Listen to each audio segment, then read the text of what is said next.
बिस्मिल्लाहिर्रहमानिर्रहीम। अस्सलाम वालेकुम। आज मैं आपके लिए चिकन मलाई कोफ्ता की रेसिपी लेकर आई हूँ। ज़बरदस्त रेसिपी है, बहुत मज़ेदार है, ज़रूर ट्राई करिएगा। मेरी रेसिपी पसंद आए तो मेरे चैनल को सब्सक्राइब करना नहीं भूलिएगा। सब्सक्राइब के रेड बटन को दबाइए, बराबर में दिए गई बेल को क्लिक कीजिए ताकि मेरी रेसिपी आपके पास सबसे पहले आ जाए। अब आते हैं हम रेसिपी की तरफ। तो यहाँ पर हमने चॉपर में इसको बोनलेस चिकन को चॉप करना है। 500 ग्राम मैंने लिए।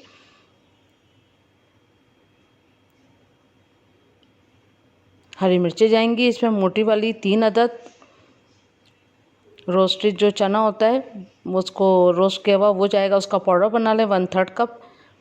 मसालों में इसमें हल्दी पाउडर जाएगा 1/2 टीस्पून, धनिया पाउडर जाएगा 1 टीस्पून, नमक जाएगा 1 टीस्पून,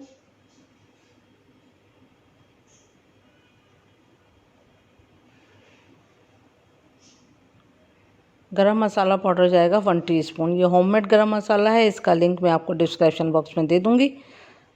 कुटी हुई लाल मिर्च जाएगी 1 टीस्पून। नमक और मिर्च आप अपने जायके के हिसाब से भी डाल सकते हैं। भुना हुआ पिसा हुआ ज़ीरा है 1/2 टीस्पून।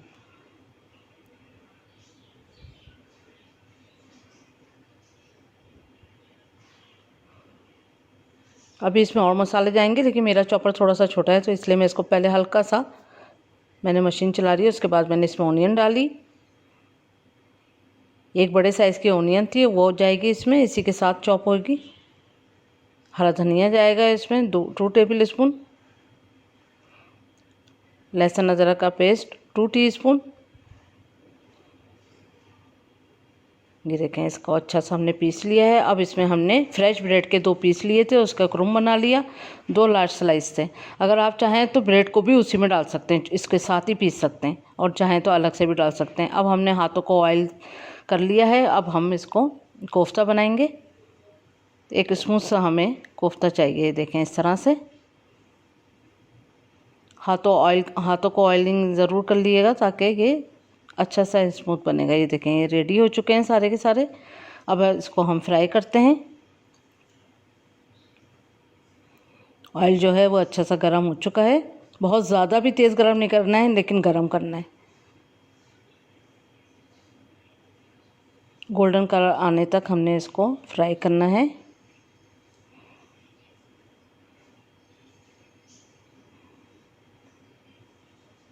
देखें, इस तरह गोल्डन कलर आ जाए तो फिर सब निकाल लेंगे, और इसी तरह से सारे के सारे ही कोफ्ते हम फ्राई कर लेंगे। अब यहाँ पर मैंने 1/2 कप ऑयल लिया, उसमें 3 मीडियम साइज़ की मैंने प्याज ली थी, उसका पेस्ट बना लिया है। इसको मैंने तकरीबन 4 से 5 मिनट फ्राई करा। उसके बाद मैंने कुटी हुई हरी मिर्च ले लें या बारीक कटी हुई हरी मिर्च 3 अदद, इसको भी 1 मिनट तक हमने फ्राई करा प्याज के साथ। अब लहसुन अदरक का पेस्ट डालेंगे इसमें 2 टीस्पून। इसको भी हमने 1 मिनट तक फ्राई करना है। हर चीज़ को थोड़ा थोड़ा सा फ्राई करते जाएंगे ताकि उसकी खुशबू जो है बहुत अच्छी सी आ जाएगी। हल्दी पाउडर जाएगा इसमें 1/2 टीस्पून। धनिया पाउडर जाएगा 1 टीस्पून फुल भर के। लाल मिर्चों का पाउडर जाएगा 1 टीस्पून। नमक मिर्च अपने जायके के हिसाब से भी डाल सकते हैं।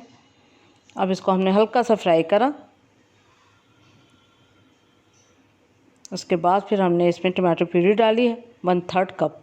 आप चाहें तो फ्रेश टमाटर का भी इसमें पेस्ट डाल सकते हैं, लेकिन अच्छे रेड होने चाहिए। अब यहाँ 2-3 मिनट हमने इसको फ्राई करा। ये देखें, ऑयल जो है सेपरेट हो चुका है। फिर हम इसमें दही डालेंगे 1/3 कप। बहुत इजी रेसिपी है, बहुत आसान, आप इसको ज़रूर ट्राई करें, बहुत मज़ेदार भी है। देखें, ऑयल सेपरेट हो चुका है, लेकिन अभी हमने इसको दही को पकाना है अच्छे से प्याज के साथ। तो 2-3 मिनट हमने ढक के इसको कुक किया है। देखें, ऑयल सेपरेट हो चुका है। 1-2 मिनट हमने यहाँ पर भी इसको फ्राई करा ढक्कन हटाने के बाद। उसके बाद अब इसमें हम पानी डाल देंगे। तकरीबन 1 से 1.5 कप पानी डाला हमने इसमें।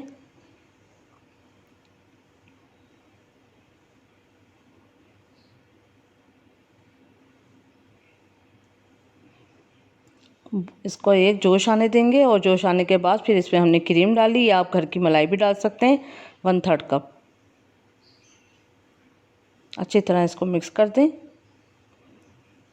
वैसे अभी दम पे ही जब ये कोफ्तों के साथ कुक होगी तो ये ख़ुद भी अच्छे से पक जाएगी। इसमें आप कोफ्ते डाल देंगे। कोफ्ते डालने के बाद यहाँ पर हल्की आंच पे हम ढक के 5 मिनट तक इसको कुक करेंगे। 5 मिनट हो चुके हैं तो ये देखें रेडी हो चुकी है डिश। इसको डिश आउट करते हैं।